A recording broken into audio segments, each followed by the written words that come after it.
नमस्कार मित्रांनो, आज मी एका अशा ठिकाणी आली आहे जिथे केवळ दगड विटांची वास्तू नाही तर कोट्यवधी भारतीयाच्या अस्मितेची आणि प्रेरणेचे केंद्र आहे.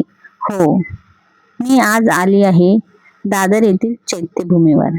6 डिसेंबर 1956 ला महामानव डॉक्टर बाबासाहेब आंबेडकरांचे महापरिनिर्वाण झाले आहे आणि त्यानंतर त्यांच्या पार्थिवावर ह्याच पवित्र भूमीत अंत्यसंस्कार करण्यात आले. आज आपण या ठिकाणाचे दर्शन घेऊया आणि इथला इतिहास अनुभवूया. चैत्यभूमी हे नावच आपल्याला एका वेगळ्या जगात घेऊन जाते. 1956 मध्ये जेव्हा बाबासाहेबांनी बौद्ध धर्म स्वीकारला तेव्हा त्यांनी समतेचा विचार दिला.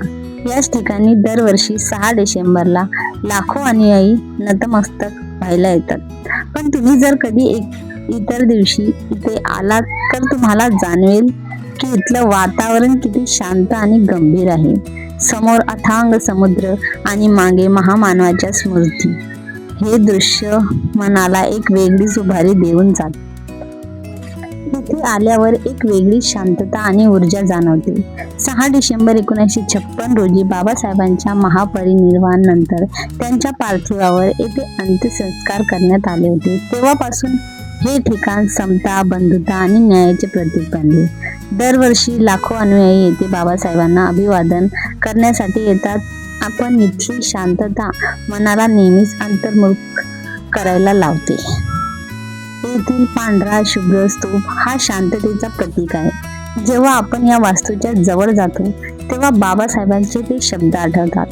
शिका, संघटित व्हा आणि संघर्ष करा. केवळ एका समुदायासाठी नाही तर संपूर्ण मानव जातीसाठी त्यांनी दिलेले योगदान इथे आल्यावर प्रकर्षाने जाणवते. इथली भीमज्योत अहोरात्र तेवत जणू बाबासाहेबांचे विचार आजही आपल्या आयुष्यात प्रकाश देत आहे याची ती साक्ष आहे.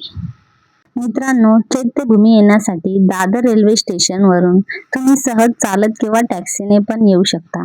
जर तुम्हाला जीवनात कधी थकल्यासारखं किंवा दिशाहीन वाटलं तर एकदा भूमी नक्की या. इथून मिळणारी ऊर्जा नक्कीच सकारात्मक विचार करायला भाग पाडेल. तुम्हाला आजचा व्हिडिओ कसा वाटला? तुम्ही कधी चैत्यभूमीला भेट दिली आहे का?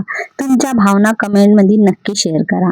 हा व्हिडिओ जास्तीत जास्त लोकांपर्यंत पोहोचवा जेणेकरून त्यांना पवित्र स्थानाचे दर्शन घडेल. शिका, संघटित व्हा आणि संघर्ष करा हा मंत्र देणाऱ्या महामानवांच्या स्मृतीला मी आज मनापासून वंदन करते.